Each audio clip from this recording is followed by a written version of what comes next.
me forever on fire. ಸಾರಿಗೆ bus ದರ ಏರಿಕೆಗೆ ಸಿಎಂ ಸಿದ್ದರಾಮಯ್ಯನವರು ಸಮರ್ಥನೆ ಕೊಟ್ಟಿದ್ದಾರೆ. 5 ವರ್ಷಗಳಲ್ಲಿ ಬಸ್ ದರ ಏರಿಕೆ ಮಾಡಿಯೇ ಇಲ್ಲ. ಡೀಸೆಲ್ ಬೆಲೆ ಏರಿಕೆಯಿಂದ ಬಸ್ ದರ ಏರಿಕೆ ಮಾಡಿದ್ದೇವೆ. ಡೀಸೆಲ್ ಹಾಗೂ ಪೆಟ್ರೋಲ್ ದರ ಏರಿಕೆ ಆಗಿದೆ. ಡೀಸೆಲ್ ದರ ಏರಿಕೆ ಆಗಿರೋದ್ರಿಂದ ನಾವು ಬಸ್ ಟಿಕೆಟ್ ದರವನ್ನ ಏರಿಕೆ ಮಾಡಿದ್ದೇವೆ. ಹಿಂದಿನವರು ಕೂಡ ಬಸ್ ದರವನ್ನ ಏರಿಕೆ ಮಾಡಿರ್ಲಿಲ್ವಾ?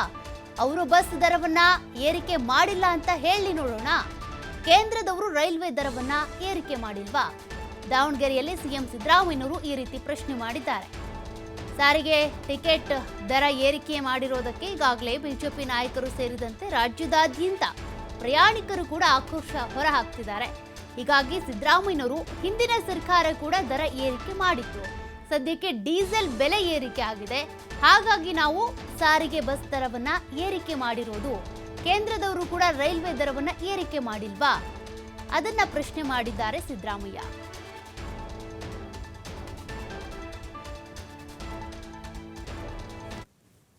ಮಾಡಲಿ ಸಾಬೀತು ಮಾಡಕ್ಕೆ ಹೇಳಿ, ಅದನ್ನ ಸಾಬೀತು ಮಾಡಕ್ಕೆ ಹೇಳಿ. 60% ಕಮಿಷನ್ನು ನಡೀತಾ ಇದೆ, ಭ್ರಷ್ಟಾಚಾರ ನಡೀತಾ ಇದೆ ಅಂತ ಇದ್ರೆ ಇಟ್ ಇಂಪ್ರೂವ್ ಇಟ್.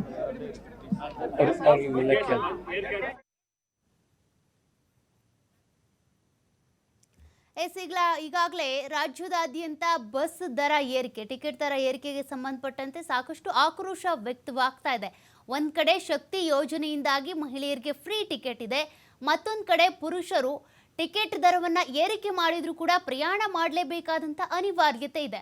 ಹೀಗಾಗಿ ಪುರುಷರು ಸೇರಿದಂತೆ ರಾಜ್ಯದಾದ್ಯಂತ ಆಕ್ರೋಶ ವ್ಯಕ್ತವಾಗ್ತಾ ಇದೆ. ಬಿಜೆಪಿ ನಾಯಕರು ಕೂಡ ಧರಣಿ ಮಾಡಿದ್ರು. ಸಾರಿಗೆ ಕೆಂಪೇಗೌಡ ಬಸ್ ನಿಲ್ದಾಣದ ಎದುರುಗಡೆನೆ ಬಿಜೆಪಿ ನಾಯಕರು, ಅದರಲ್ಲೂ ಆರ್ ಅಶೋಕ್ ಅವರ ನೇತೃತ್ವದಲ್ಲಿ ಪ್ರತಿಭಟನೆ ಆಯಿತು. ಅದರ ಬೆನ್ನಲ್ಲೇ ಈಗ ಇವತ್ತಿನಿಂದ ಬಸ್ ದರ ಏರಿಕೆ ಕೂಡ ಆಗಿದೆ. ಹೀಗಾಗಿ ಸಿಎಂ ಸಿದ್ದರಾಮಯ್ಯನವರು ಇದಕ್ಕೆ ಸ್ಪಷ್ಟನೆ ಕೊಟ್ಟಿದ್ದಾರೆ.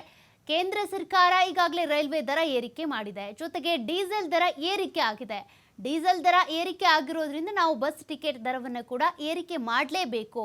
ಈ ಹಿಂದೆ ಕೂಡ ಸರ್ಕಾರ ಇದ್ದಂಥ ಸಂದರ್ಭದಲ್ಲಿ ಬಿಜೆಪಿಯವರು ಕೂಡ ದರ ಏರಿಕೆ ಮಾಡಿಲ್ಲ ಅಂತ ಅವ್ರು ಹೇಳಿ ನೋಡೋಣ ಅಂತ ಸಿದ್ದರಾಮಯ್ಯನವರು ಪ್ರಶ್ನೆ ಮಾಡಿದ್ದಾರೆ. 2020 ಫೆಬ್ರವರಿಯಂದು ಆಗಲೂ ಕೂಡ 12% ಸಾರಿಗೆ ದರ ಏರಿಕೆ ಆಗಿತ್ತು. ಈಗ 3% ಜಾಸ್ತಿ, ಅಂದರೆ 15% ದರವನ್ನು ಏರಿಕೆ ಮಾಡಿರೋದು. ಇದಕ್ಕೆ ಸಂಬಂಧಪಟ್ಟಂತೆ ಸಿದ್ದರಾಮಯ್ಯನವರು ಸ್ಪಷ್ಟನೆ ಕೊಟ್ಟಿದ್ದಾರೆ.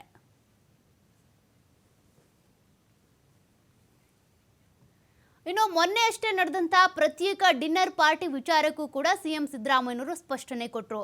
ನಾವು ಊಟಕ್ಕೆ ಸೇರಿದ್ರೆ ರಾಜಕೀಯ ಬಣ್ಣವನ್ನ ಹಚ್ತಾರೆ.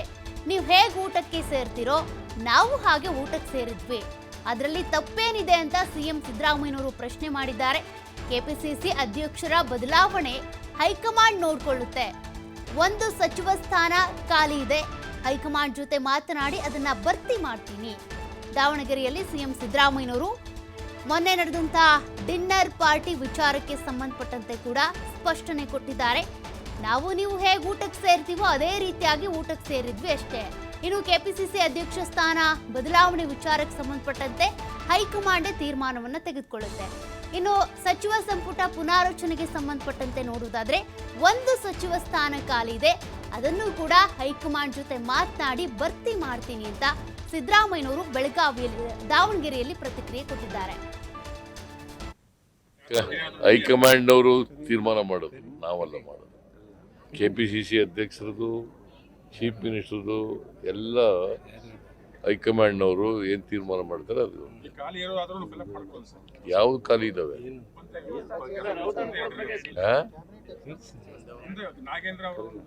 ಹೌದೌದು, ನಾಗೇಂದ್ರ ಅವರು ಹೈಕಮಾಂಡ್ನವ್ರ ಜೊತೆ ಮಾತಾಡಿ ಅದನ್ನ ಭರ್ತಿ ಮಾಡ್ತಕ್ಕಂಥ ಕೆಲಸ.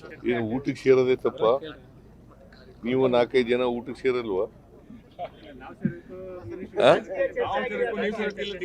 ನಾವು ಸೇರಿದ್ರು ಅಷ್ಟೇ. ನಾವು ಊಟ ಮಾಡೋದು ಒಂದೇ, ನೀವು ಊಟ ಮಾಡೋದು ಒಂದೇ. ಇಲ್ಲ ನಾನ್ ವೆಜ್ ತಿಂತೀವಿ, ಇಲ್ಲ ವೆಜಿಟೇರಿಯನ್ ತಿಂತೀವಿ.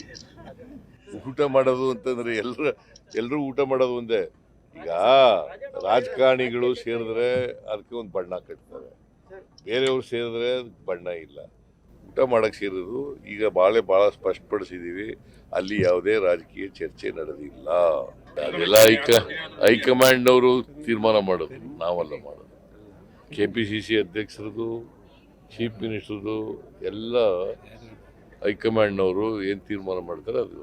ಖಾಲಿ ಇರೋದಾದ್ರೂ ಫಿಲಪ್ ಮಾಡ್ಕೊಳ್ಳಿ ಸರ್. ಯಾವ್ದು ಖಾಲಿ ಇದ್ದಾವೆ? ನಾಗೇಂದ್ರ ಅವರು ಇರ್ಬೇಕು. ಹೌದೌದು, ನಾಗೇಂದ್ರ ಅವರದ್ದು ಹೈಕಮಾಂಡ್ನವ್ರ ಜೊತೆ ಮಾತಾಡಿ ಅದನ್ನು